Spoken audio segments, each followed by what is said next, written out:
하나님 말씀은 신약성경 베드로후서 3장 14절에서 16절까지입니다. 우리 같이 한 목소리로 함께 읽겠습니다. 그러므로 사랑하는 자들아, 너희가 이것을 바라보나니 주 앞에서 점도 없고 흠도 없이 평강 가운데서 나타나기를 힘쓰라. 또 우리 주의 오래 참으심이 구원이 될 줄로 여기라. 우리가 사랑하는 형제 바울도 그 받은 지혜대로 너희에게 이같이 썼고, 또 그 모든 편지에도 이런 일에 관하여 말하였으되 그 중에 알기 어려운 것이 더러 있으니 무식한 자들과 굳세지 못한 자들이 다른 성경과 같이 그것도 억지로 풀다가 스스로 멸망에 이르느니라. 아멘. 주 앞에서 흠이 없어야 한다 라는 제목으로 말씀의 은혜를 나누고자 합니다. 이제 베드로 사도의 두 번째 편지인 베드로후서, 이제 우리가 거의 이제 끝에 왔습니다. 근데 아마 베드로의 편지를 설교하면서 오늘 이 본문이 가장 이제 힘들었던 것 같습니다. 설교 준비를 하는데, 이게 뭐 알쏭달쏭하고 모르는 것도 아니고 아는 것도 아니고, 근데 이게 뭐 이렇게 확실하게 이렇게 잡히지가 않아서 굉장히 애를 먹었던 그런 본문입니다. 근데 항상 뭐 우리의 모든 수고가 하나도 헛되지 않은 것처럼 그렇게 막 힘들고 애끓이고 했던 이것들이 정말 이제 마지막에 와서 그렇게 밝게 보여주시고 나니까, 이제 밝게 깨닫고 나니까, 저에게 아주 큰 어떤 기준의 변화, 그러니까 이제 사실은 이게 메타노에오이죠. 지성적인 회개를 경험하게 되었습니다. 이렇게 본문을 살펴보기에 앞서서 주 앞에서 흠이 없어야 한다. 이게 사실은 많이 오해되고 있는 부분입니다. 사람들에게 오해되고 있고, 그리고 사실은 회피하고 있는 문제입니다. 그래서 1차적으로 주 앞에서 흠이 없어야 한다라고 하는 이 말의 의미에 대해서 우리가 분명히 바로 알고, 또 하나 우리들이 배워서 알고 있는 기존의 구원관과 또 여러분들이 가지고 있는 어떤 의견들이 있습니다. 그것이 성경적으로 바로 교정될 수 있기를 바라고, 더 나아가 주 앞에서 흠이 없어야 한다고 하는 이 말 속에 담겨 있는 우리의 세계관의 한계가 있어요. 그 세계관의 한계가 이렇게 극복되어지는 시간이 되기를 바랍니다. 이제 본문을 살펴보면 14절에 그러므로 이렇게 이야기를 합니다. 그러므로, 그러니까 뭐 요한복음에서도 이 그러므로라고 하는 접속사가 생략되어 있어서 인과관계가 다 끊겨 있어서 사실은 본문 전체를 통해서 말씀하고자 하는 바가 드러나지 않게 되어 있다. 그래서 마치 살아있는 생물을 토막을 내놓은 것처럼 되어 있어서 성경을 통해서 그 성경에 담겨 있는 그 진리를 우리가 알 수 없게 되어 있는데, 지금 여기서는 뭐 생략되지 않았습니다. 그러므로 이렇게 명확하게 되고 있어요. 그러니까 그러므로라고 하니까 이것은 바로 앞에 항상 이런 접속사가 나오면 앞에 있는, 그러므로일 때는 앞에 있는 내용을 상기해야 된단 말이에요. 근데 이거를 그냥 글자로 그러므로 이렇게 읽어서 넘어가면 안 된단 말이에요.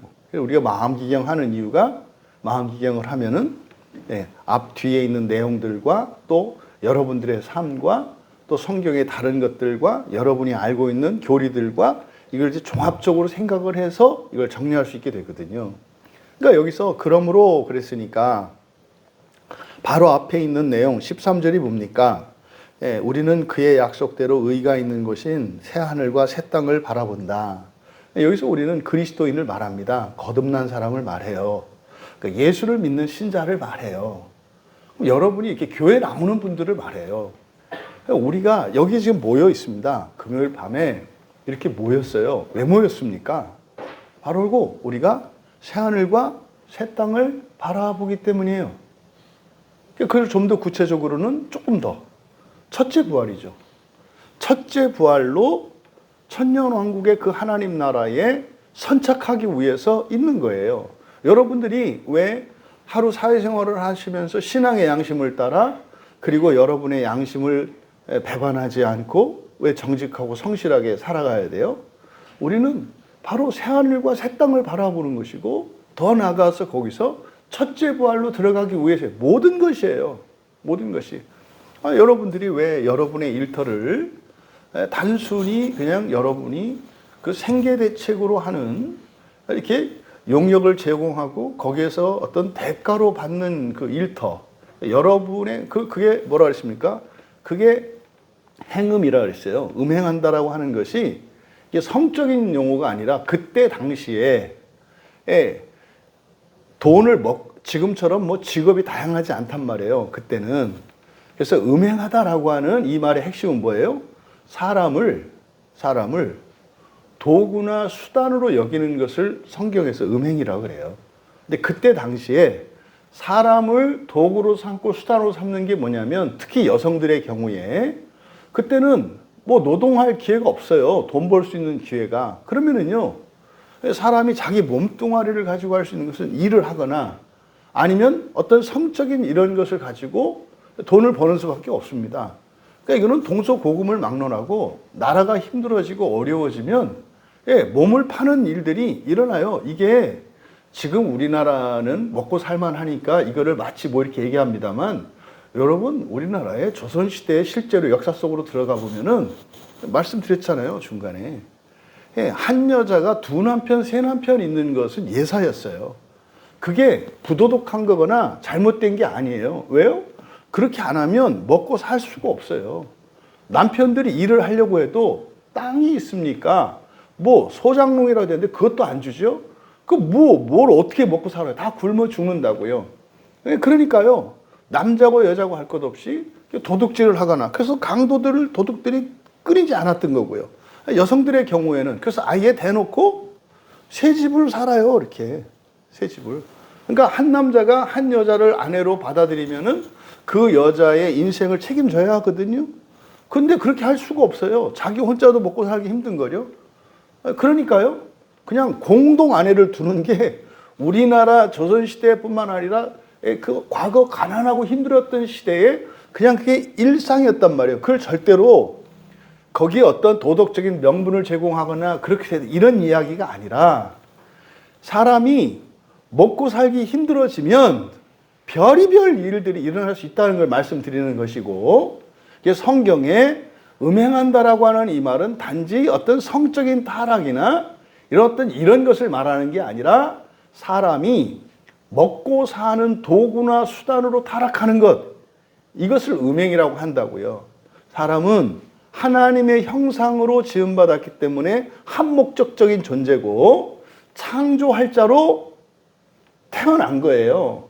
근데 세상을 창조할 자가 세상에 빌붙어서 자기를 도구하고 살아가는 것. 그래서 이 음행을 구약 성경에서는 굉장히 큰 죄로 다룬다. 그러니까 이게 지금 많이 오해돼가지고 교회 안에 어떤 금욕주의적인 이런 거. 그래서 어떤 성생활이라든지 이런 거에 대해서는 금기시하는 이상한 분위기가 되어 있거든요. 그러니까 이게 성경의 어휘들을 잘못 알므로써. 그러니까 사실은 여러분들이 직장 생활하는데 그게 음행일 수 있어요. 심지어는 가정생활도 음행일 수 있다고요. 가정생활이 음행이라는 게 뭡니까? 사랑과 이렇게 신앙이 기초가 되지 않고 그냥 먹고 살아야 되니까 혼자 살기는 힘드니까 이렇게 세상을 살아가는 목적으로 결혼을 하는 분들이 의외로 있어요. 그러니까 아예 믿음과 사랑이라고 하는 또 구원을 이루어가는 성화의 삶과는 전혀 상관없이 그저 어쨌든 결혼을 해야 이게 노후 대책이라도 보장을 받으니까 이런 식으로 이렇게 가정을 꾸리고 있다면 그 사람들은 음행하고 있는 사람이에요. 그러니까 여러분 형식적인 관계를 벗어난 성생활이나 이런 걸 말하는 게 아니다 이 말이에요. 왜 그렇다고요? 사람은 하나님의 형상으로 온 세상을 다스리고 온 세상을 재창조해야 할 사명을 지고 태어났기 때문에 그 목적을 향해서 살아야 하는데 그것을 향하여 살지 않는 것을 음행이라고 한다. 그러면 여러분들은 오늘 하루 그렇게 안 사셨을 줄로 믿어요. 그러니까요, 일이 잘 되고 못 되는 거에 의해서 우리의 이렇게 기쁨과 슬픔이 오락가락하거나 행복과 불행이 바뀌는 게 아니라 뭡니까? 오늘 하루에 살아가면서 만나고 그리고 우리가 겪었던 모든 일들을 성화의 삶으로 생활했는가 하는 거예요. 이게 핵심입니다, 이게. 그러니까 바로 우리들이 그렇게 복잡하게 어렵게 살아야 되는 이유가 뭡니까? 우리는 새하늘과 새 땅을 바라보기 때문이에요. 이게 교회 다니는 이유라니까요. 근데 보세요. 현실은 어떻습니까? 새하늘과 새 땅을 바라보지 않아요. 그런데 교회를 나와요. 그러니까 누군가가 왜 나가요? 그러면 그때 하는 대답이 뭐예요? 그러게요라니까요. 그러게요. 오긴 오는데 사실은 왜 왔는지 잘 모르겠네요. 뭐 기껏해야 어떤 현세적이고 어떤 인간적인 어떤 필요나 어려움들이 있을 때 문제 해결하기 위해서 오죠. 그렇죠? 근데 그거는 교회가 아니라 그런 목적으로 갈 수 있는 곳은 많아요. 다른 종교기관도 있겠고 심지어는 지혜가 있는 사람도 되겠고 아니면 돈이 있거나 권력이 있는 사람을 찾아가도 되겠고 그러니까 그런 식으로 교회를 이해하면 어떻게 됩니까? 그러니까 여기는요 돈 없고 백 없고 줄 없는 사람들이 와서 그냥 냅다 기도하는 것 뭐 이렇게 가는 거죠. 그런 거 아니다. 그래서 우리라고 하는 이것은 바로 그리스도인 예수를 믿는 사람을 이야기하는데 그러면 내가 뭐 하나님 나라 새하늘과 새 땅을 믿느냐 안 믿느냐 그건 여러분의 의견과 생각과 상관이 없어요. 성경은 뭐라고 이야기하는 거예요? 당신이 예수를 믿으셨어요? 세례를 받으셨어요? 지금 교회에 이렇게 나오시나요? 그럼 당신은 새하늘과 새 땅을 목표로 살고 있군요 라고 얘기를 하는 거예요. 그러면 뭐라고 하는 거예요? 그런 거예요? 이렇게 하고 내 인생의 목표를 새하늘과 새 땅으로 바꾸면 되는 거예요. 근데 뭐래? 난 아닌데요? 난 그거 안 믿는데요? 뭐 이런 식으로 이제 버티면서 살아가는 거죠. 어쨌든 14절에 그러므로라고 하는 것은 바로 새하늘과 새 땅. 그 새하늘과 새 땅의 특징이 뭡니까? 우리들이 이해할 수 없어요, 여러분. 우리들이 이해할 수 없다고요. 이 세상에서는요, 큰 사람이 있고 작은 사람이 있고 잘난 사람이 있고 못난 사람이 있고 가진 사람이 있고 없는 사람이 있잖아요. 그러면요, 그 새하늘과 새 땅, 하나님 나라에는 그런 게 있을까요? 없을까요? 없어요. 그럼 보세요. 교회에 적용합시다. 그러니까 그리스도인들에게. 여러분들이 이 세상에서 잘나야 되나요? 못나야 되나요? 상관없어요. 이게 받아들여지지 않는 거예요. 여기서 주 앞에서 흠이 없어야 한다라고 했을 때 앞서서 세 가지 그 목적을 얘기를 했잖아요. 그럼 여러분, 내가 10% 죄가 회개되고 정결하게 된 사람이 있고 30% 이렇게 정결하게 된 사람이 있다고 칩시다. 그게 상관이 있을까요? 없을까요? 없어요. 하나님 나라에서는 그게 없어요. 왜요? 주 중간에 부활을 거칠 때 모든 것이 완전하게 되거든요. 그러니까 우리는요, 부활 이후를 하나님 나라로 살아가는 것처럼 살아야 해요. 근데 우리는요, 큰 사람이 있고 작은 사람이 있어요. 분명히. 더 나은 사람이 있고 덜 나은 사람이 있고 아주 못난 사람이 있어요. 근데요, 사실은 그 하나님 나라를 목표로 살아가는 사람들에게는 그게 상관이 있어요, 없어요? 없다 이 말이에요. 여기에서 조심해야 되는 일이 일어나죠. 상관이 없다고 하니까 죄를 짓는 일에 열심을 내고 팍 퍼지는 이런 부작용이 있어서는 안 되죠. 이것이 상관이 없다고 하는 일은 그대로 살다가 그냥 버텨라 이 얘기가 아니다 이 말이에요. 중요한 것은 뭡니까? 이 사람의 수준이 낮고 비루할지라도 날마다 이런 진전이 일어나고 있다면 되는 거예요. 이 사람이 아무리 뛰어나고 완벽한 사람이라 하더라도 그 사람의 어떤 변화와 진전이 일어나지 않고 있다면 심각한 거예요. 이해되시나요? 이거예요, 이게. 근데 이게 말입니다. 굉장히 받아들여지기가 어려워요. 자녀를 둔 부모 입장에서 생각을 해보세요. 여러분 자녀가 공부 잘하고 착하고 인정받고 이런 아이가 되어야 합니까? 아주 뛰어난 저 뭐 진짜로 뭐 형편없고 사고치고 문제 있고 이런 아이가 되어야 합니까? 우리가 바라는 것은 착하고 잘하고 위대한 아이가 되길 바라죠. 근데요, 하나님 앞에서는 이렇게 되나 이렇게 되나 어때요? 상관이 없어요. 근데 우리는 어떻게 해요? 이렇게 안 되면 마치 큰일이라도 난 것처럼. 왜 큰일이 난 것처럼 생각할까요? 이 세상의 무게가 훨씬 크기 때문에 그래요. 우리의 가치관과 세계관이 하나님 나라가 아니라 이 세상에 있기 때문이에요. 이렇게 말하는 것은 그러면은 뭐 애들이 공부 안 하고 뭐 속썩이고 그래 내버려 두란 말입니까? 아니에요. 부모에게는 훈계해야 할 사명이 있다니까요. 자녀들이 복받고 존귀한 인생을 살아가도록 도와줘야 할 의무와 책임이 있다니까요. 그것은 하나님의 일이고 우리들이 사람을 대하고 바라볼 때 어떻게 봐야 된다는 건 똑같이 봐야 한다는 거예요. 이게 사실은 오늘 설교의 핵심이라고 할 수 있습니다. 그러므로 새하늘과 새 땅을 목표로 살아가고 있으므로 이런 뜻이에요. 이게 사랑하는 자들아, 성경에서 사랑하는 자들아 이렇게 말할 때는 뭐라고요? 이거 사탕 주는 거예요. 사탕 주는 거라고. 사탕 주는 게 잘해서 사탕 줄 때가 있고 또 언제 또 사탕 줘요? 약 안 먹을 때. 약 안 먹을 때 이거 줄게.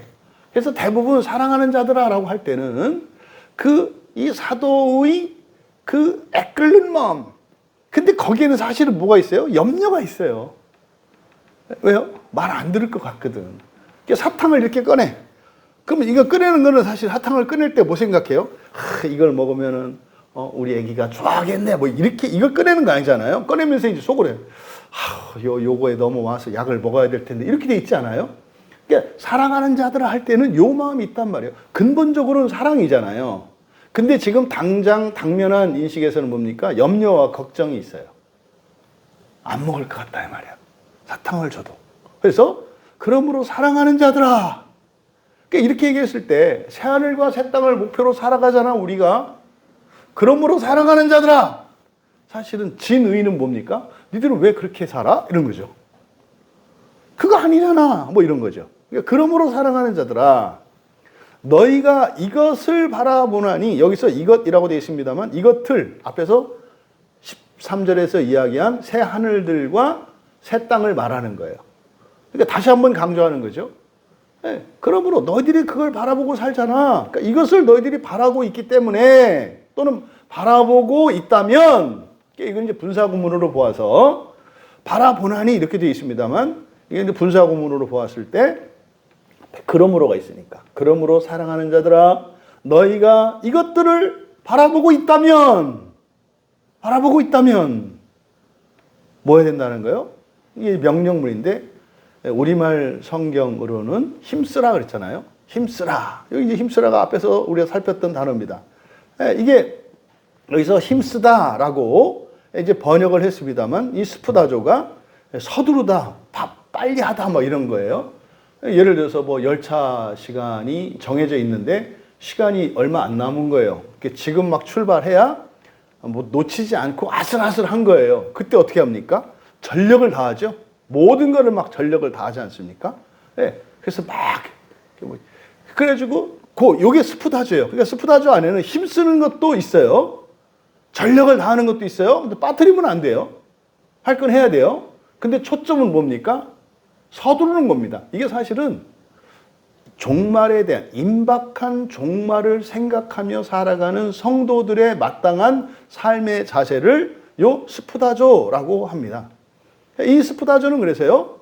마치 오늘이 인생의 끝인 것처럼 나의 종말, 이 세상의 끝이 오늘인 것처럼 그러니까 지금 당장이라도 세상의 끝이 올 것처럼 생각하면서 살아가는 것을 스푸다조라고 해요. 그러니까요. 게으름은 스푸다조의 정반대죠.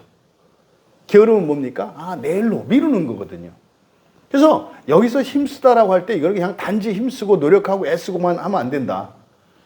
또 그러니까 이 힘쓰면 뭐겠습니까? 임박한 종말관을 가진 삶의 자세이겠습니다만 우리의 마음이 그렇게 어디를 향하는 거예요?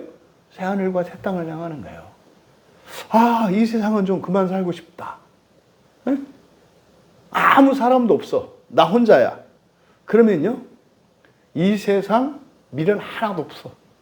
그냥 신발 벗어서 탁탁 털고 바로 가고 싶어. 그러니까 지금 당장이라도 하나님 나라로 가고 싶은 이러한 마음이 다 표현된 것이 스푸다조입니다. 그러니까 이 스푸다조가 그냥 힘써라 이게 아닙니다. 그래서 서두르라 라고 번역하는 것이 적절해요. 서둘러라. 서둘러라. 그러니까 너희가 이것들을 바라보고 있다면 서둘러라 이렇게 되는 거예요. 서둘러라. 뭘? 그에게 점도 없고 흠도 없게 발견되도록. 그는 그리스도죠. 그리스도께 점도 없고 흠도 없게 발견되도록. 여기서 점도 없게라고 이제 번역 점도 없고 흠도 없다 이렇게 되어 있는데 여기서 점도 없다라고 하는 것은 존재론적으로 결함이 없는 걸 말해요. 나에게 결함이 없는 거. 그 다음에 흠이 없다라고 하는 것은 외부로부터 상처받거나 더럽혀지지 않은 것을 말해요. 그러니까 그에게 존재론적으로 또 바깥에서 어떤 유혹과 시험으로 또는 공격을 받아서 흠이 없도록, 그러니까 존재론적으로나 또 외부에 대한 어떤 공격이나 유혹에 대해서도 완벽하게 이런 뜻이에요. 네, 그에게 발견되도록 이렇게 되어 있습니다. 그에게 발견되도록 어떻게? 평화로 이렇게 되어 있어요. 평화로. 지금 이제 원문의 순서를 따라서 이렇게 번역을 해드린 거예요. 우리말로 뭐 이렇게 한다면은 그러므로 사랑하는 자들아 너희들이 이것들을 바라보고 있다면 평화로 그에게 점도 없고 흠도 없게 발견되도록 서둘러라. 이제 우리말 어순으로 한다면 이렇게 되겠죠. 근데 원문의 어순을 따르는 것은 설명하고 그리고 실제로 성경에 있는 그 분위기를 살리기 위해서 이렇게 한 겁니다. 서둘러라. 서둘러라. 그에게 점도 없고 흠도 없게 발견되도록 그리고 평화로. 지금 여기서 하시는 말씀 점도 없고 흠도 없다라고 하는 것은 존재론적으로나 그리고 외부의 공격으로부터 완벽한 상태를 말한다 그랬어요. 그러니까 이거를 보통 우리가 의롭다 한다 이 말이에요. 의롭다. 그렇죠? 그러니까 주님에게 완전한 존재로, 그러니까 아담이 하와를 맨 처음에 딱 보았을 때 이는 내 뼈 중에 뼈요 살 중에 살이다. 완벽하다는 뜻이거든요. 또 하나님이 세상을 창조하실 때 뭐래요? 보시기에 좋았더라. 우리말 성경에. 그 상태를 말하는 거예요. 그럼 여러분 잘 생각하셔야 돼요. 지금 분명히 성경에 그렇게 써 있어요. 주님에게 이렇게 점도 없고 흠도 없게 발견되도록 서둘러라. 그러니까 힘쓰면서 바쁘게 그렇게 살아라. 이렇게 얘기한단 말이에요. 그러니까 여기서 할 수 있는 경우 우리가 부활할 때 우리는 어떤 존재가 된다는 거예요? 흠도 없고 점도 없고 이렇게 된다는 거예요. 그러니까 뭡니까? 존재론적으로도 완전하고 그리고 기능적으로도 강력해서 천사들을 부릴 권세도 있고 존재론적으로도 아무 흠이 없는 상태가 되어야 한다는 것을 말하는 거예요. 이게 사실은 부활의 상태잖아요. 완전한 상태잖아요. 이게 의로운 상태거든요. 그럼 여러분 물어볼게요. 어떻게 우리가 이렇게 됩니까? 우리가 우리 힘으로 할 수 있습니까? 없죠. 어떻게 우리가 이렇게 될 수 있죠? 하나님의 은혜로. 여기서 은혜를 읽어낼 수 있어야 돼요. 은혜를 읽어내야 된다고. 근데요, 은혜를 이야기할 때 사람들이 오해하는 게 뭡니까? 이렇게 스푸다졸에서 힘을 내서 전력 질주하는 게 아니라 은혜가 있으면 어떻게 돼요? 힘을 뺀다고요. 엄마 아빠가 돈이 많아요. 뭘 해도 뭐 간섭도 안 해요. 그럼 이 아이가 도덕적으로, 인격적으로, 사회적으로, 신앙적으로 온전하게 살아가려고 하기가 쉽지 않아요. 아니 그냥 맨날 먹고 놀고 하면 무슨 상관이 있습니까? 뭐 남는 게 돈이고 시간인데. 이런 거거든요. 그러니까 우리 아버지 하나님이 딱 그런 분이거든요. 모든 걸 다 가지고 계세요. 이것도 뭐 버려지지도 않아. 상속 확실해. 뭐 이렇게 한다고 지우는 것도 없어. 그러니까 여러분 보세요. 뭐 어마어마한 재산과 권력과 모든 걸 다 가지고 있어. 여러분 아버지가. 그럼 여러분들이 어떻게 사시겠냐 이 말이에요. 스프다조 하지 않아요. 공부 열심히 하지 않고요. 착한 사람이 되려고 근데 뭐 누가 오해받고 이러니까 대충 뭐 이렇게 그거 뭐 이렇게 싸워가지고 이렇게 극복하고 이렇게 하려고 하는 게 아니라 그냥 피하고 편한 대로 산다니까요. 이게 사람들의 인간의 죄성을 가진 인간의 자연스러움. 그게 사람들 눈에도 훌륭해 보이지 않아요? 악착같이 막 이렇게 하는 사람보다 그래 이렇게 두루뭉실하게 살아가는 게 더 좋아 보이지 않나요? 같이 막 누가 막 친구들이 막 이렇게 지들이 만나자고 그래가지고 나갔더니 막 나한테 바가지를 딱 씌워요. 그랬을 때 뭐 돈 많아. 그래 뭐 내가 돈밖에 더 있냐? 괜찮아 내가 살게. 그래 까짓 거 쓰지 뭐. 그렇게 해도 돈이 뭐 줄어들지 않으니까. 근데 그렇게 하면 안 되잖아요, 그죠? 따져야죠 그럴 때는. 이건 아니지 경우가. 아니 너희들이 나를 초대했으면은 니네가 사고 아니면 내가 이럴 거면 돈을 쓰는 게 문제가 아니라 양해를 구했어야지. 오늘 이마저마 해서 친구들 오래간만에 만나는데 뭐 내가 사실 돈이 없고 근데 다 같이 만나고 싶고 근데 너는 또 돈밖에 가진 게 없고 그러니까 너가 와서 이렇게 하면은 또 너도 좋을 것 같아서 했어. 이렇게 처음에 얘기를 했더라면 나도 기분 좋게 할 수 있는데 마치 아무 저것도 없이 와가지고 그냥 바가지를 씌우는 거야. 내가 호구냐? 뭐 이렇게 되지 않아요? 그러니까 이럴 때 얘기를 해야 된다니까요. 그리스도인이라고 그래서 가만히 있으면 안 돼요. 그렇게 하고 또 계산을 하는 거지. 그렇게 가면 또 안 되는 거고.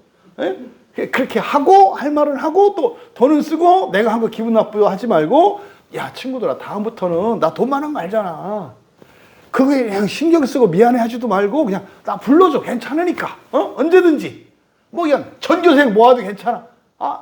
최고급 호텔에서 불러도 내가 기분 좋게 살 테니까 대신 이런 식으로 뒤통수 치는 쪽으로 하지는 말어. 이럴 필요 없잖아 우리가. 이렇게 말하고 쓰는 거지. 이게 그리스도인이거든요. 근데 이거를 오해하면 어떻게 돼요? 그냥 도덕적으로나 인격적으로나 사회적으로나 신앙적으로나 아무 대책 없이 그냥 본능에 따라 살아가게 되는 경향성이 우리에게 있어요. 이게 인간의 죄성이거든요. 그러니까 지금 그래서 하나님의 은혜를 이렇게 설명하고 있는 거예요. 하나님의 은혜를. 그래서 그게 우리가 최선을 다해야 하는 건데 이게 좀 어렵잖아요. 그냥 간단하게 은혜로 하지만 너희들은 이렇게 열심히 이렇게 말하면 되는데 이걸 이렇게 겹겹이 쌓아놓은 것처럼 되어 있다 이 말이야.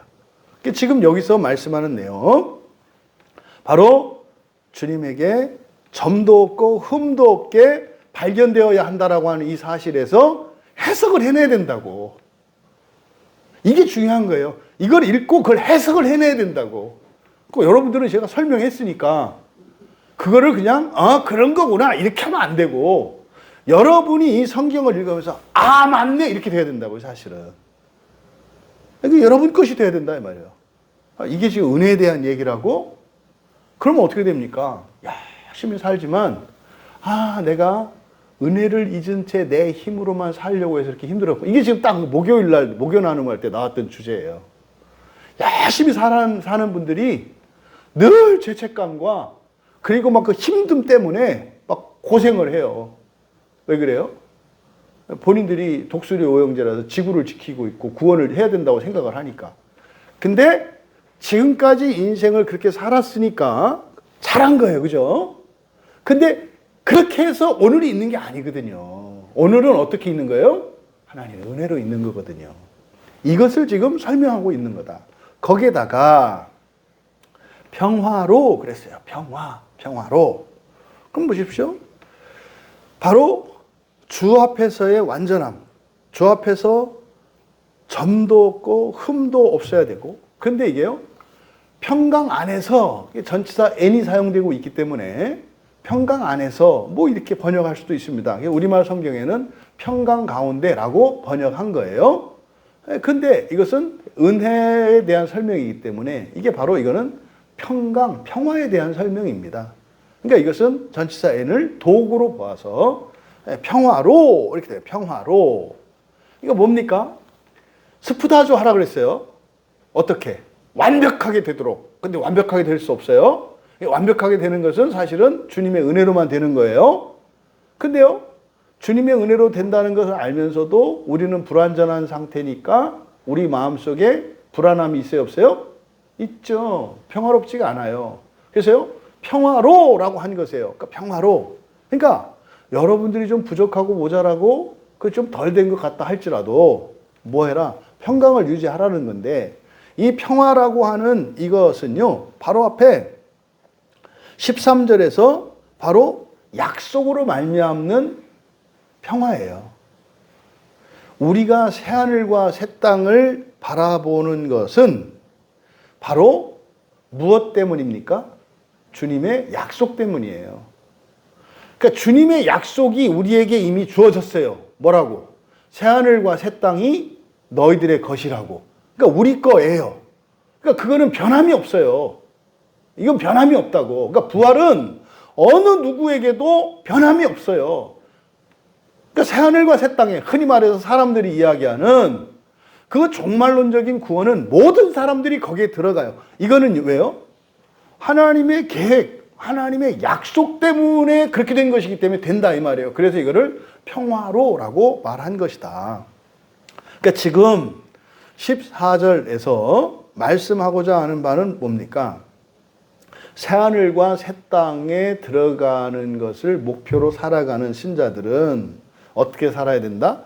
최선을 다해서 막 임박한 것처럼 막 서두르면서 준비하면서 힘쓰면서 살아가야 한다는 거예요. 근데 목표를 어떻게 더라? 목표를 100점이에요. 100점 만점을 목표로 두고, 그리고 시간은요, 지금 당장이에요. 지금 당장 만점을 위하여 이렇게 살아가라는 거예요, 삶의 자세는. 근데 여기 생략된 건 뭐라 했어요? 그렇게 한다 하더라도 그것은 우리의 힘으로 이룰 수 있는 건 아니야. 거기에 하나님의 은혜가 있어. 이게 지금 감춰져 있는 거예요. 그래서 우리에게는 긴장이 있다고요. 불안감이 있고, 흔히 사람들이 구원의 확신을 찾아 헤매는 분들, 그분들에게 평화로라고 하는 이 말씀이 주어지는 거예요. 그건 뭐다? 주님의 약속으로 말미암는 것이기 때문에 내가 몇 점이나 될까? 이만하면 됐나? 이만하면 넘치나? 이런 생각 자체가 잘못된 것임을 가르쳐 주는 거다. 그래서 바로 새하늘과 새 땅을 목표로 살아가는 이들, 첫 번째로 정말 지금 당장이라도 내가 죽어서 주님 나라로 옮겨질 것처럼 최선을 다하고 힘을 쓰면서 준비하면서 살아가되, 뭐로? 주님의 약속으로 말미암는 평강, 평화를 지켜야, 가져야 한다는 거예요. 이것을 14절에서 말씀한 겁니다. 그러면 여기서 이제 우리가 어떻게 라고 하는 질문이 드는 것은 당연한 거예요. 그럼 어떻게 우리가 스푸다조 해야 되는가? 그 말은 이제 무슨 말인지 알겠어. 그러니까 최선을 다하고, 이때 최선 이렇게 할 땐 항상 상대적인 거고 개인적인 거라고 그랬어요. 상황에 따라 최선이 달라요, 여러분. 여러분들이 배운 거 가지고 있는 인생관에서 바꾸셔야 될 게 있어요. 항상 똑같아야 된다. 절대 그렇지 않아요. 독감에 걸렸을 때와 걸리지 않았을 때, 여러분 인생에 갑자기 어떻게 무슨 큰 일이나 문제가 생겼을 때와 평화로울 때 다른 거예요. 그래서 더 힘을 내야 할 때도 있고, 힘을 조금 덜 내도 괜찮은 때가 있고, 그런 사람도 있고 그렇지 않은 사람도 있고 한다는 것을 아셔야 돼요. 그래서 모든 사람에게 일률적으로 어떤 기준을 딱 둬가지고 이건 이렇게 해야 돼, 저는 저렇게, 이렇게 말할 수 없는 거라고요. 이거 여러분들이 꼭 바꾸셔야 돼요. 이 절대성을 기준으로 두게 되면은 여기서 이제 문제가 생겨요. 그래서 여기서 최선 할 때는 항상 상대적이고 개인적이고 주관적인 것이라는 거, 상황적인 것이라는 거, 이걸 염두에 두셔야 돼요. 그래서 막 설교 듣다가 또 목사님 또 막 더 최선을 다, 또 얼마나 또 더 하라고 또 그런 거 없어요. 그런 거 없다고. 우리 교인들 대부분은 지금 넘쳐서 문제인 사람들이지, 모자라서 문제인 사람들은 별로 없어요. 우리 교인 같은 경우에.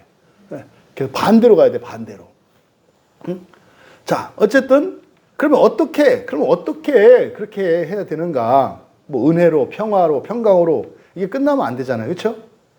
그럼 이게 사실은요, 베드로 후서를 시작할 때 우리가 가장 중요한 거 1장에 가보세요. 1장 처음 서론이 중요하다고 그랬어요.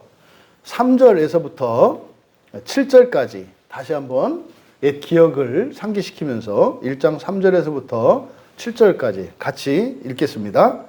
그의 신기한 능력으로 생명과 경건에 속한 모든 것을 우리에게 주셨으니 이는 자기의 영광과 덕으로서 우리를 부르신 이를 알므로 말미암음이라. 이로써 그 보배롭고 지극히 큰 약속을 우리에게 주사 이 약속으로 말미암아 너희가 정욕 때문에 세상에서 썩어질 것을 피하여 신성한 성품에 참여하는 자가 되게 하려 하셨느니라. 그러므로 너희가 더욱 힘써 너희 믿음의 덕의 지식의 절제를, 절제의 인내를, 인내의 경건의 형제의 우애를, 형제의 우애의 사랑을 더하라. 이게 핵심이라고 그랬어요. 첫째 부활을 향해서 살아가는 사람들은 이것을 쥐고 살아가야 돼. 이렇게 살면 되는 거예요. 그래서 이거는 꼭 알아야 되는 거예요. 요 이야기를 지금 14절에서 상기시키고 있어요. 그러니까 어떻게? 이미 베드로후서 1장 3절에서 7절에 걸쳐서 이야기를 했다고요. 그래서요, 1장 10절에 보세요. 그러므로 형제들아, 뭐라고 돼 있어요? 더욱 힘써. 똑같아요. 스프다죠. 더욱 힘써 너희 부르심과 택하심을 굳게 하라. 이것을 행한 즉 언제든지 실족하지 아니하리라. 첫째 부활 참여한다는 얘기예요. 그러니까 막연하지 않아요, 여러분. 그리고요, 엄청나게가 아니에요. 누구나 다 첫째 부활에 참여할 수 있다니까요. 또 15절에 가보세요. 15절 같이 읽습니다. 내가 힘써 너희로 하여금 내가 떠난 후에라도 어느 때나 이런 것을 생각나게 하려 하노라. 여기도 뭐랬어요? 내가 힘써 그랬죠. 사실은 지금 이 베드로후서 편지를 쓰는 게 힘쓰고 있는 거예요. 내가 지금 힘쓸 거야. 무슨 말이냐면 이 편지를 통해서 이걸 내가 너희들한테 전할 거야. 사실은 지금 베드로후서의 핵심 주제는 뭡니까? 하나님 나라의 첫째 부활로 들어가는 길이에요. 이게 그 이야기라니까요. 그래서 바울 사도도 내가 힘쓸 거야. 미래 시제거든요. 힘쓸 거야. 이렇게 이야기를 했다고요. 그러니까 바로 4절에서부터 7절에 걸쳐 있는 요 내용, 믿음, 덕, 지식, 잠재력, 인내심, 경건, 형제사랑, 사랑, 마지막에 뭐예요? 사랑이잖아요. 여러분, 사랑은 그냥 말하는 게 아니에요.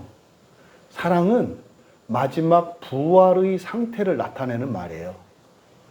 그러니까 바울 사도도 고린도전서 12장과 13장에서 가장 큰 은사를 이야기할 때 마지막 모든 은사의 결론은 뭐예요?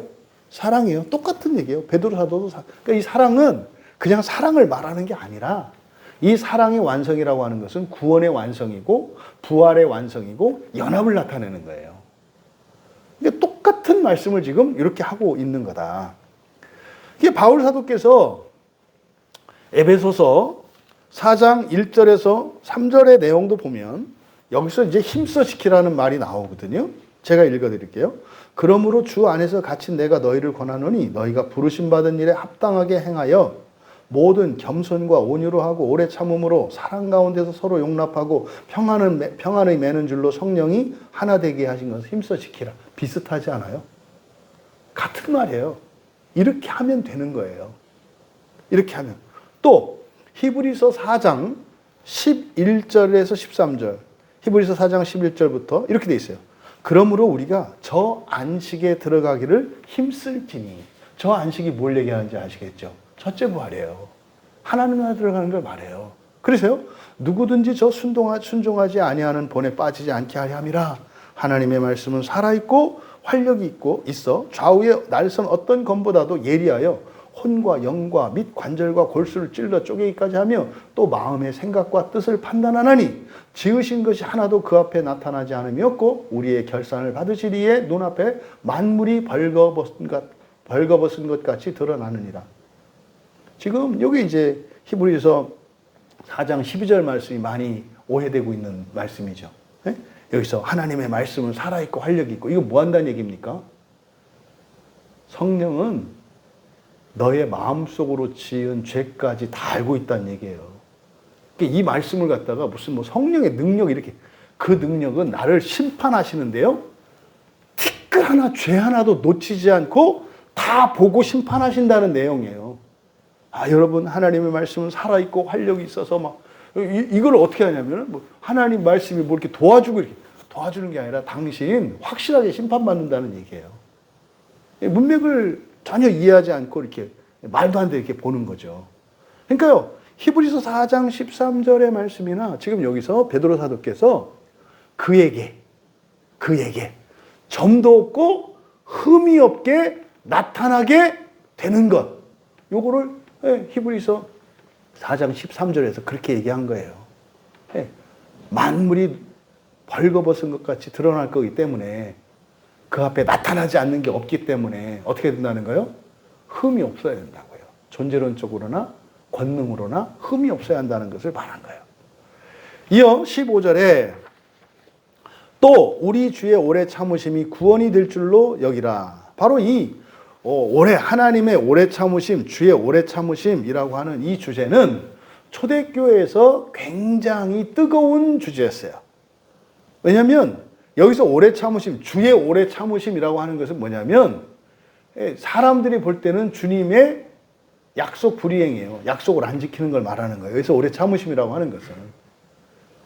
그 뭡니까? 원래 예수님이 승천하실 때 사람들이 있었잖아요. 그때 뭐라고 하셨어요?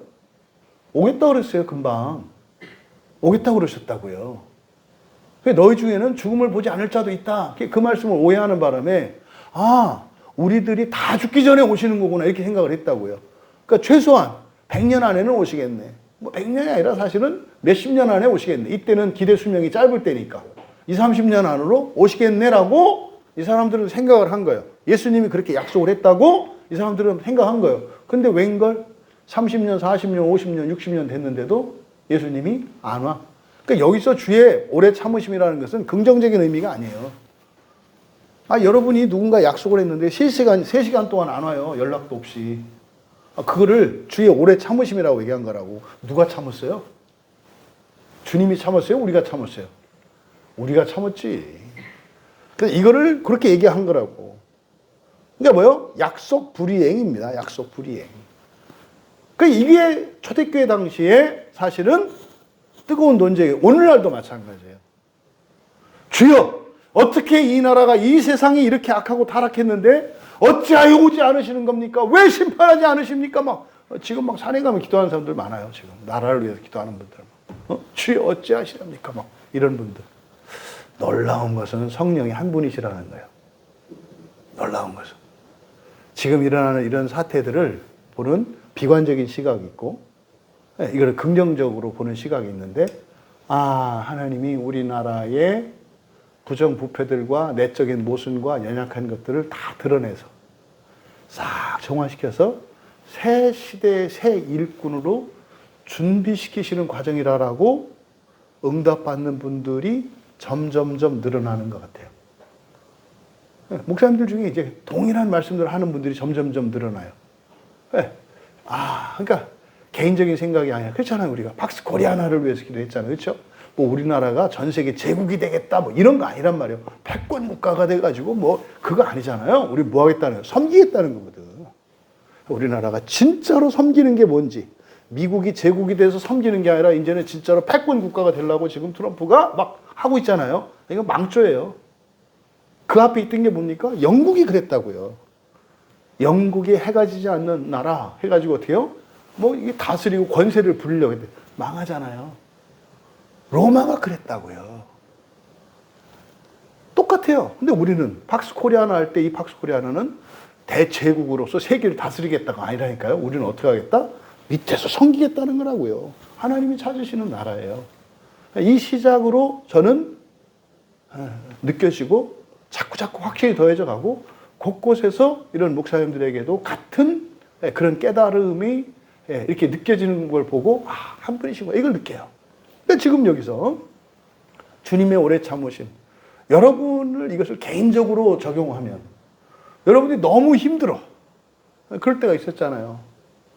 너무 힘들었을 때, 진짜로 막 그냥 누더기처럼 되었을 때, 내가 예수를 믿긴 믿는데 믿는 건지 안 믿는 건지, 오히려 예수를 믿는 그것이 차라리 믿지 않는 것보다도 더 비참하고 더 불안했을 때 있었잖아요.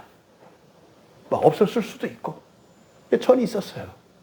진짜로 누더기 갇혔을 때 있어요.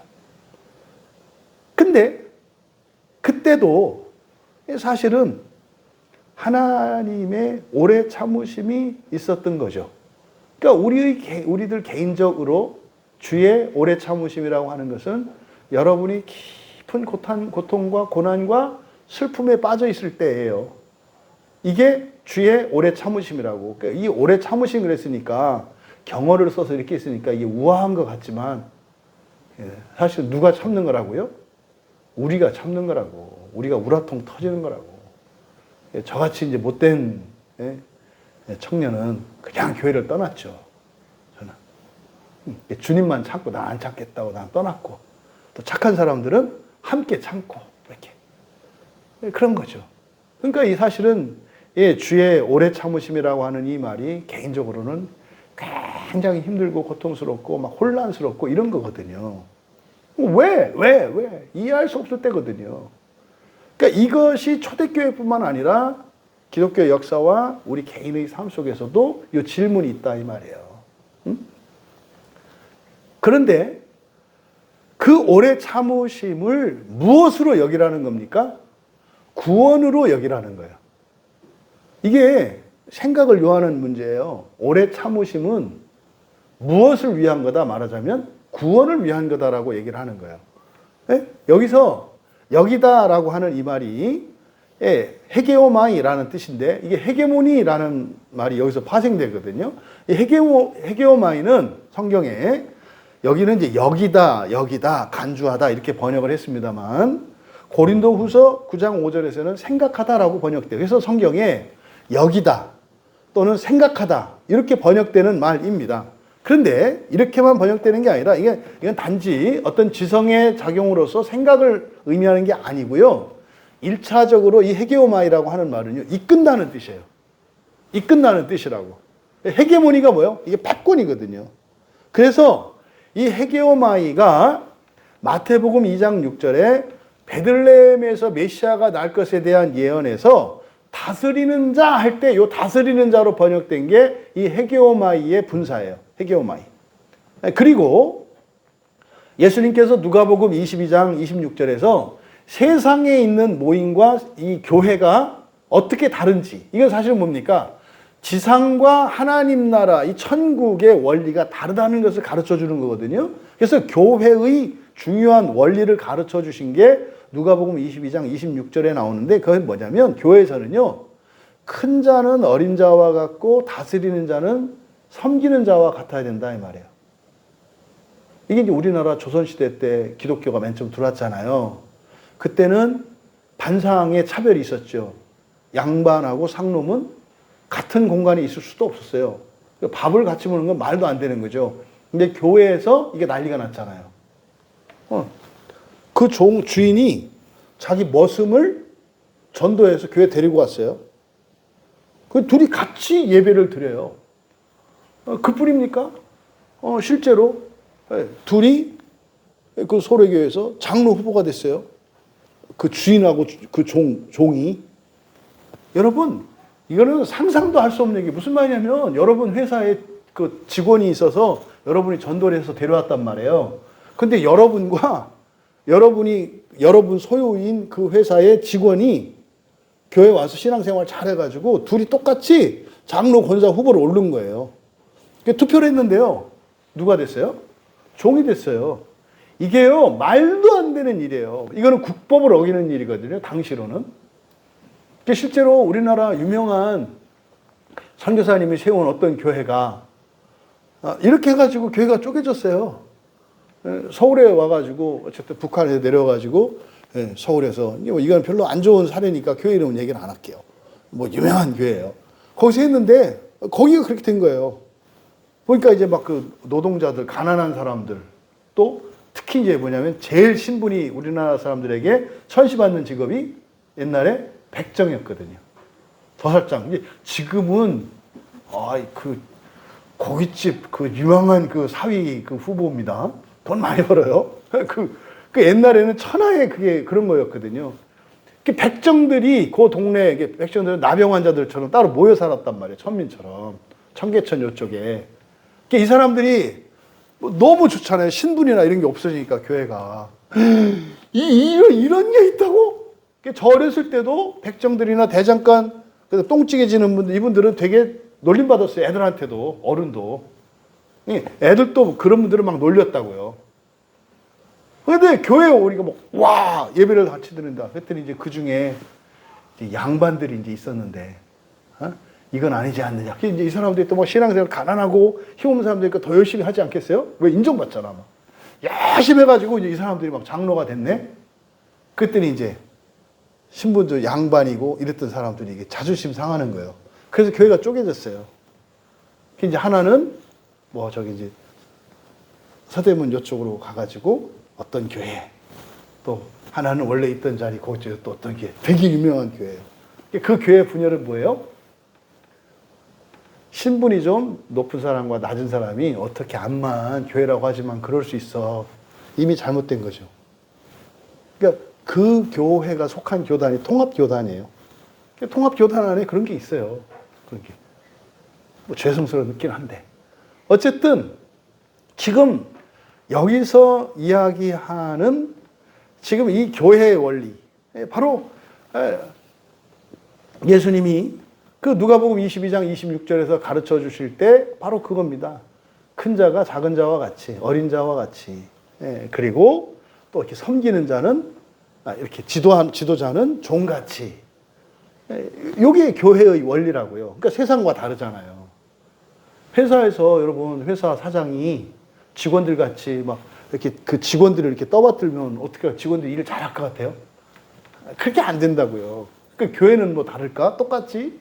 그러니까 그게 목표가 아닌 거지. 그것 때문에 일이 좀 잘못되고 어수선해도 상관없는 거지. 상관없는. 질서정연? 그렇지 않아요, 교회는. 어수선해도 그냥 어수선하자가 아니라 어수선해도 상관이 없어. 왜? 그런데도 하나님이 모든 것을 온전히 하실 거니까. 이게 처음에 얘기했던 이 세계관이라고 깨주셔야 된다고 얘기를 하는 거예요. 완전하고 반듯한 사람이 되기를 소망하며 살아가야죠. 그죠? 그렇게 돼요. 다 될 거예요.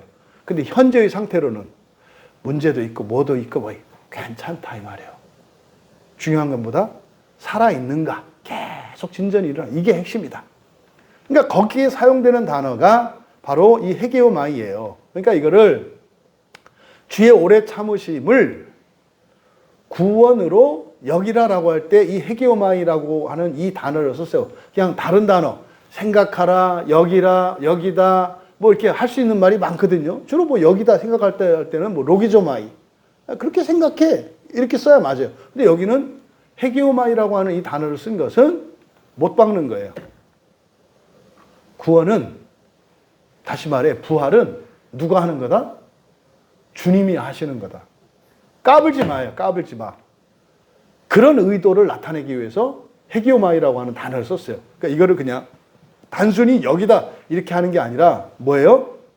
구원은 오직 주께 있사오니, 구원의 절대 주권을 강조하기 위해서 이 단어를 쓰신 거예요.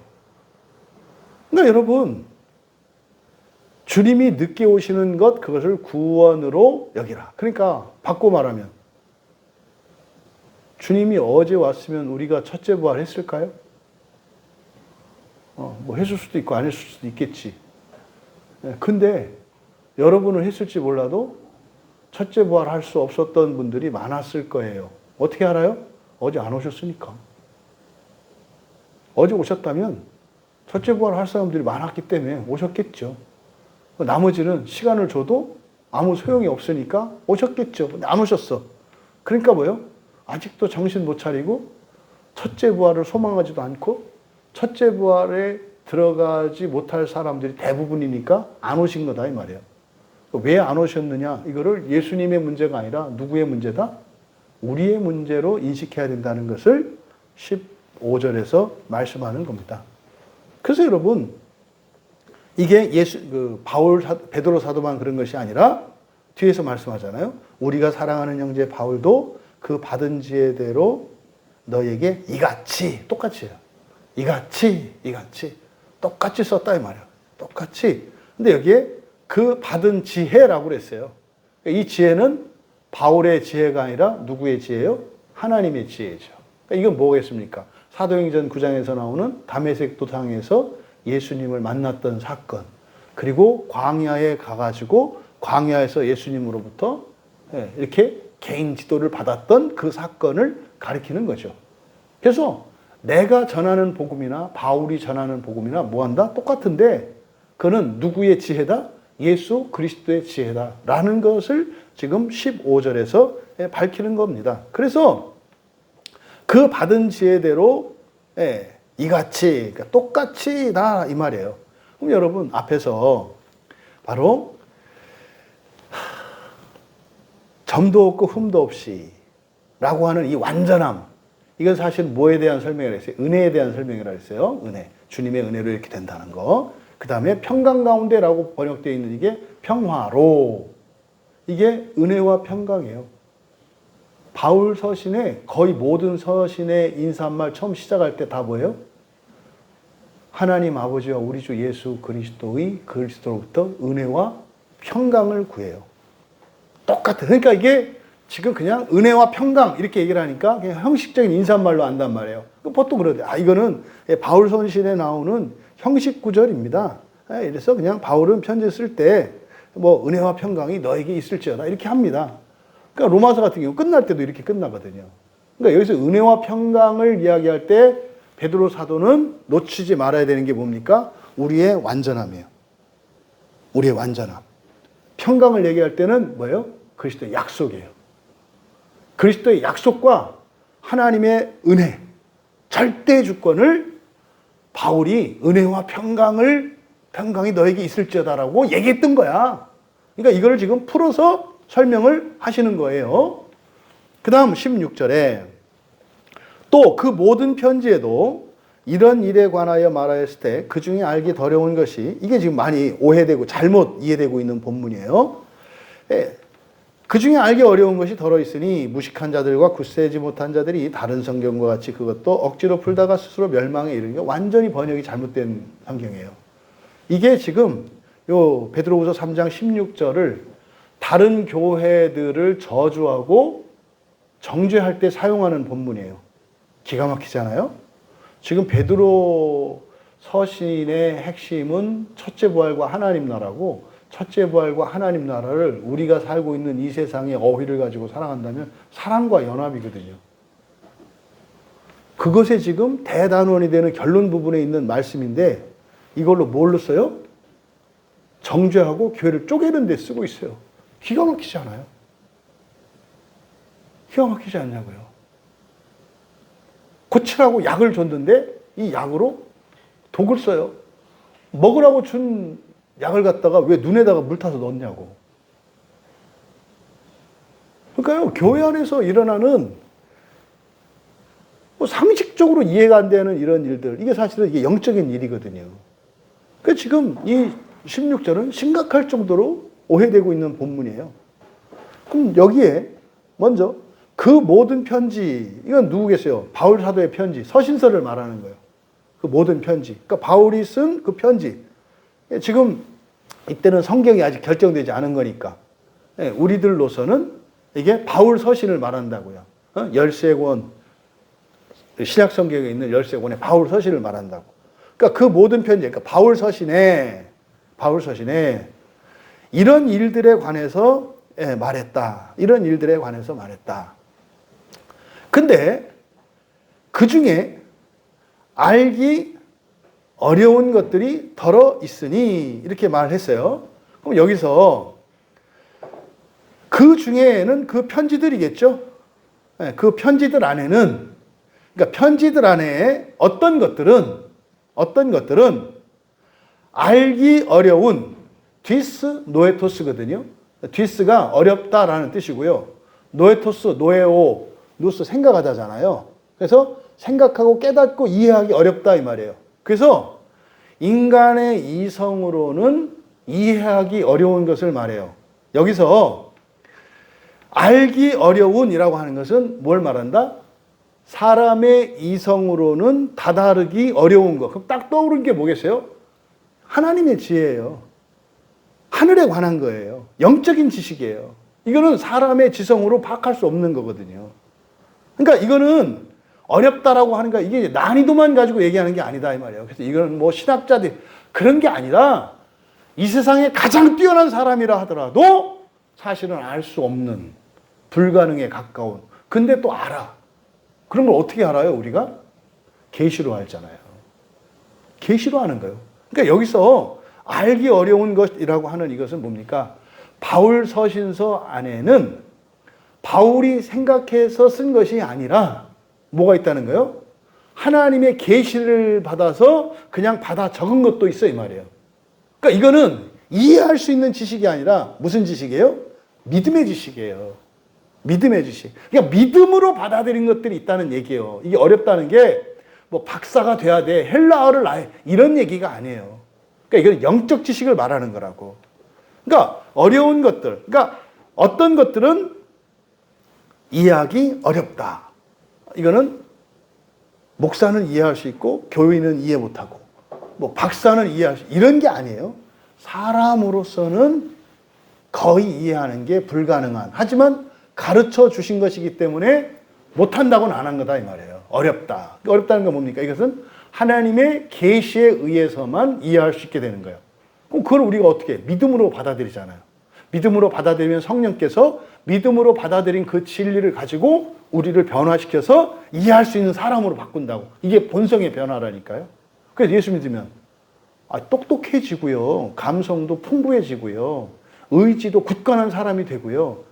열심히 있는 사람도 된다니까요.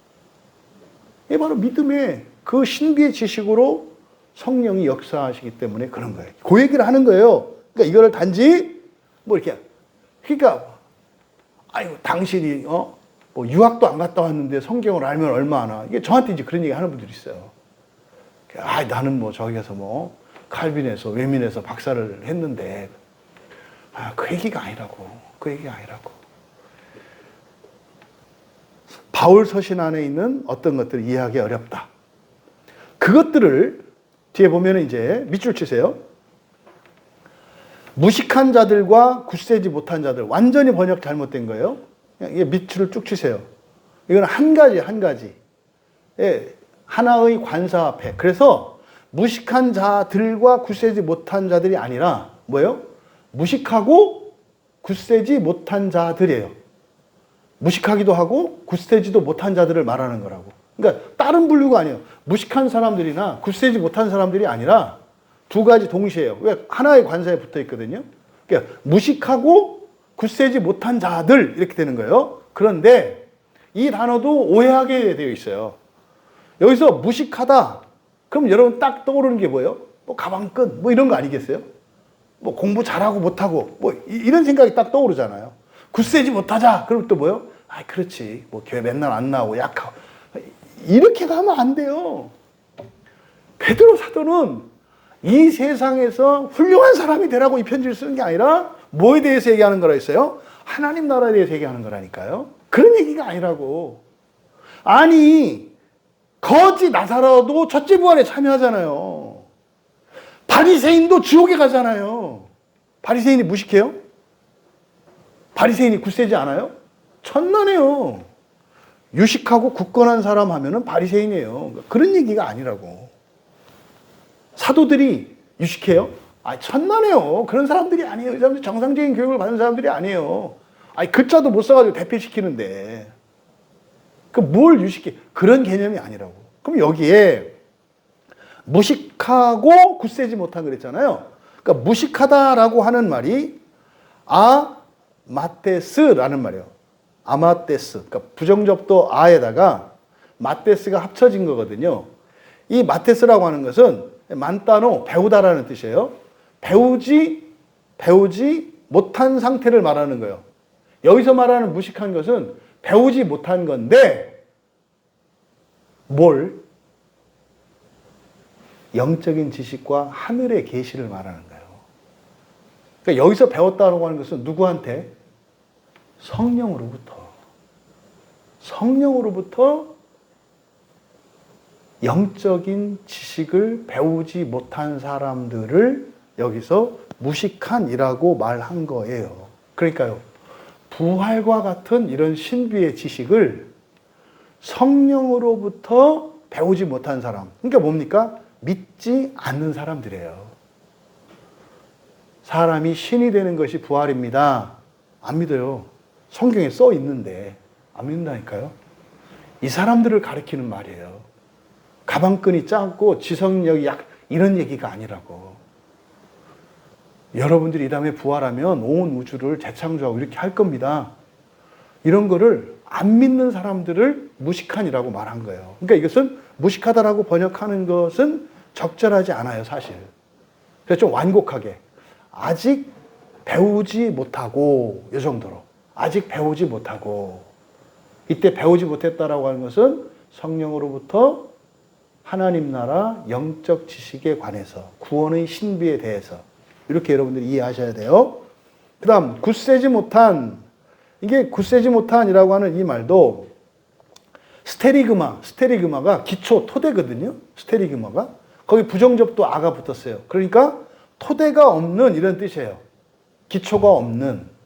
그러니까 무식하고 굳세지 못한이라고 말할 때 토대가 없다라는 게 뭡니까? 토대는요, 집을 짓기 위한 기초잖아요.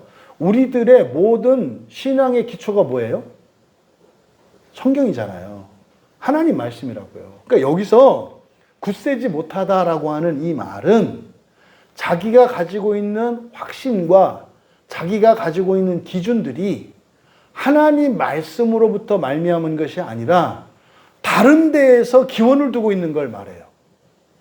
이거는 바뀌고요. 이거는 싸워요. 하나님으로부터 온 진리는 싸울 일이 없어요.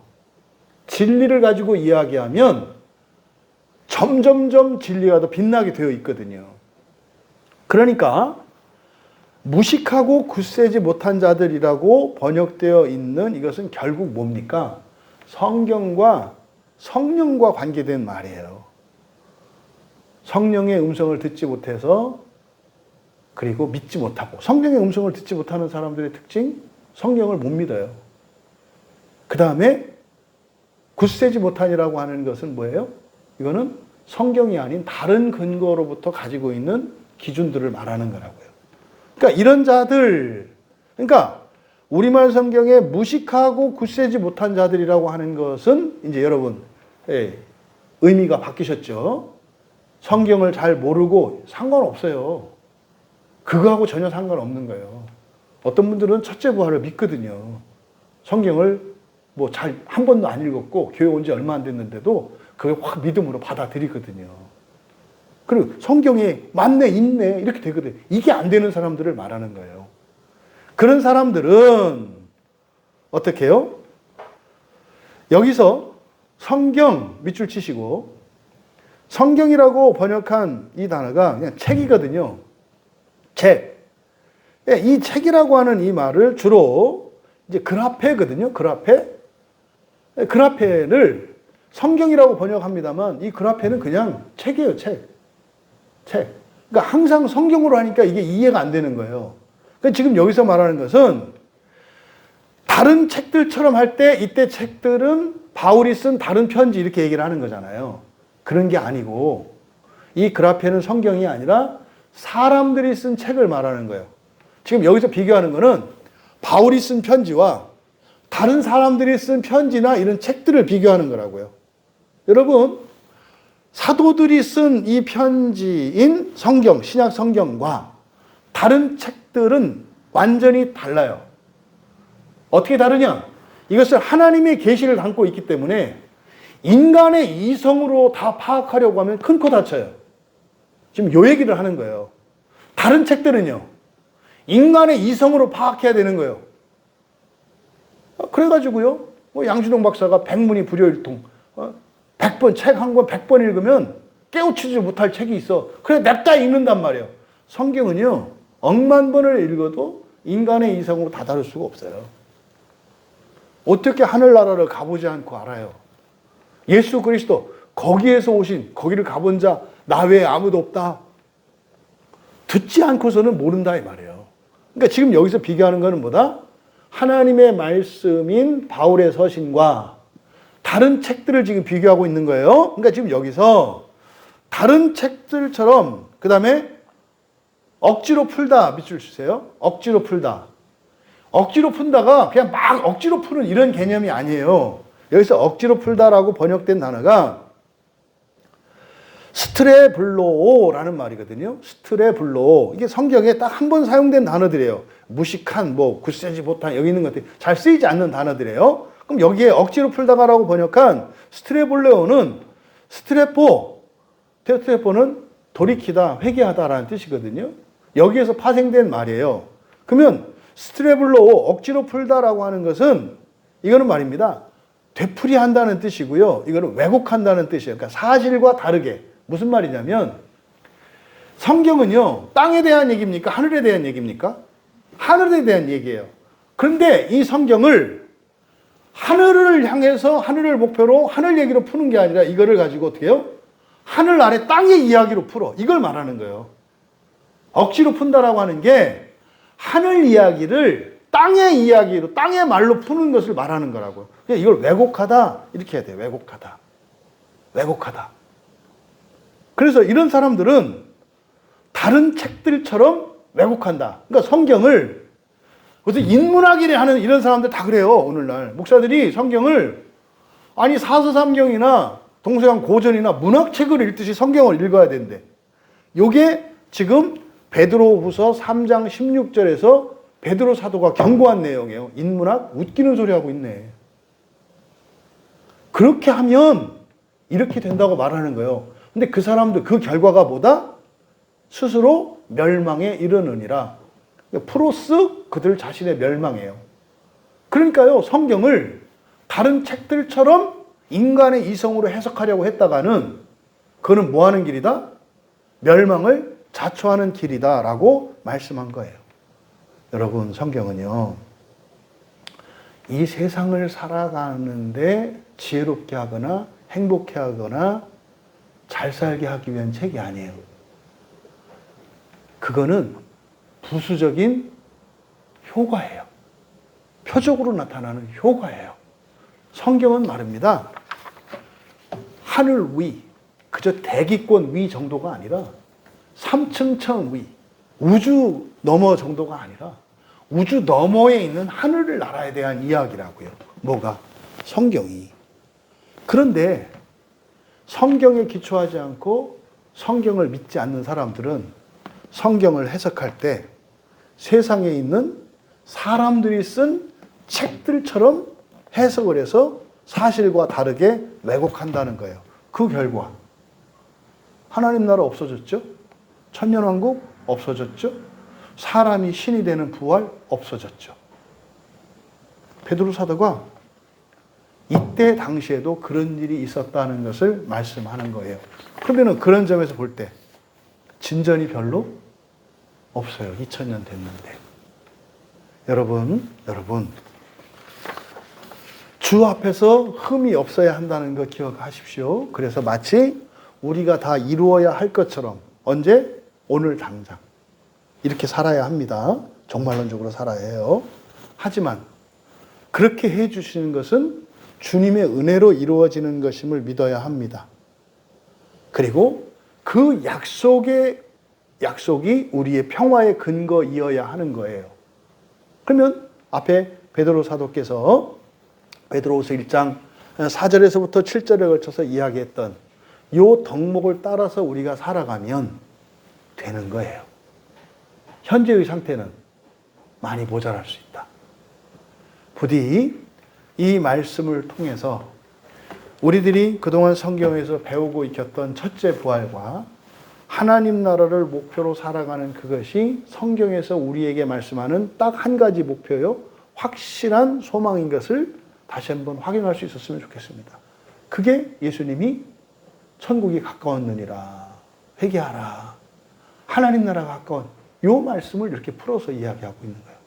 오늘도 그 첫째 부활의 소망을 위하여 그 하나님 나라를 목표로 살아가고 있는 여러분들의 이 거룩한 실천과 예배의 드림이 온 세상과 이 세상에 있는 인류뿐만 아니라 정말 과거와 미래에 있는 모든 이들을 구원하시려는 하나님의 오래 참으시며 기다리시는 그것에 참여하는 것임을 여러분들이 깨달으시고 예배의 영광과 신앙생활의 영광을 기쁨과 기쁨으로 누릴 수 있기를 주님의 이름으로 축원합니다. 우리 말씀을 생각하며 함께 기도할 때 잊지 맙시다.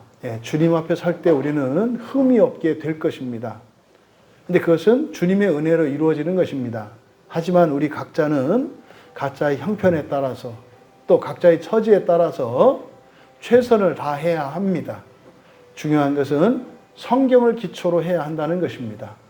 성경을 기초로 하지 않으면 그것이 왜곡되어서 다시 정말 이때 당시에 베드로 사도께서 이렇게 간곡하게 편지를 썼던 그 이전의 상태로 되돌아가게 되는 것임을 잊지 마시고 첫째 부활과 하나님 나라 소망은 틀림없는 성경의 약속인 것을 기억하시고 또 그것을 위하여 예수님이 기다리시는 오래 참으심은 그 이유가 뭐라고 그랬습니까? 마지막 한 사람까지 회개하여 돌이키기를 회개하기를 기뻐하시기 때문이라고 그랬어요. 현재 여러분의 삶 속에 있는 이러저런 어려움과 고난들 왜 그게 그렇게 오래고 길어요?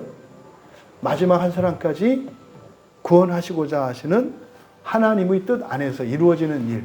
그러니까 여러분의 모든 고난과 불편은 굉장히 영광스럽고 거룩한 것입니다. 부족한 것, 그 또한 영광스럽고 거룩한 것입니다. 이 세상의 가치관이 아니라 하나님 나라의 가치관을 가지고 우리가 첫째 부활과 하나님 나라 소망으로 더욱 살아가도록 우리가 이렇게 종말론적인 긴박감을 가지고 전적인 하나님의 은혜를 믿으며 오직 성경 말씀만을 의지하며 살아갈 때 여러분 자신의 첫째 부활은 틀림없는 것이고 약속되어진 것임을 기억하시고 하지만 현재 여러분의 삶 속에 있는 고난이 있는 이유는 아직 그 첫째 부활에 이르지 못한 사람들이 있기 때문에 그들도 첫째 부활로 끌어올리기 위하여 여러분들이 예수님이 이 땅에 오셨던 것처럼 여러분들이 받는 고난인 것을 기억하시고 그 영광을 하나님께 감사하고 찬양할 수 있었으면 좋겠습니다. 또 나라와 민족을 위해서 기도할 때 우리가 적극적으로 기도합시다. 하나님, 이번 기회에 우리나라에 정말 우리나라와 민족의 원죄를 회개할 수 있는 기회가 되게 하여 주시옵소서. 아주 고질적이었던 우리 역사 안에서 극복하지 못했던 우리나라와 민족의 한계를 넘게 하옵소서. 그게 사실은 우리들이 그동안 기도해왔던 분열의 영, 거짓의 영, 그리고 파괴하고 멸망하는 영입니다. 하나님 이 영들을 정말 깨끗이 물리칠 수 있도록 이번 기회가 정말 우리 역사에 길이 빛나는 그 영광스러운 해가 되게 하여 주시옵소서. 그것을 위해서 하늘의 천군 천사들을 보내주셔서 이 나라를 거룩하게 하옵소서. 그래서 이 나라를 하나님의 종으로, 구원의 종으로 삼으셔서 정말 가난과 전쟁으로 차별에 시달리는 그런 나라들을 공평하게 돕고 섬기는 그렇게 쓰임받는 우리 나라 되게 하옵소서. 기도해 주시고 우리나라, 우리 대한민국에 세워진 교회들을 위해서 기도할 때 하나님 정말 성경 말씀을 곡해하고 잘못 알고 있는 이것들을 정말 바로 잡을 수 있도록 은혜를 내려 주시옵소서. 성경에 잘못 번역된 것 때문에 잘못 알고 있는 것 때문에 그로 인한 부작용을 정말 너무나 많이 겪고 있는데 바른 성경을 가짐으로써 바른 진리를 선포하고 들을 수 있는 우리 대한민국의 교회 되게 하여 주시옵소서. 목회자들을 위해서 기도하실 때 성경으로 돌아가게 하옵소서. 성경으로 돌아가게 하옵소서. 교인들을 위해서, 그리스도인들을 위해서 기도할 때 목회자들에게 성경을 요구하게 하옵소서. 성경을 바라고 하옵소서. 그랬을 때 참으로 그것이 하나님의 뜻임을 알 수 있도록 모든 교회 생명의 역사가 일어나게 하옵소서. 또 우리 광야교회를 위해서 기도하실 때 모든 교인이 이 거룩한 사명 안에서 하나 되게 하시고 믿음과 소망과 사랑 안에서 연합하여 정말 영광스러운 이 시대적 사명에 참여할 수 있도록 은혜를 구하며 모든 예배와 모든 모임 가운데 하나님의 은혜가 넘치도록 하나님께 은혜를 구하며 함께 기도합니다. 그리고 편안히 개인적으로 돌아가면 되겠습니다.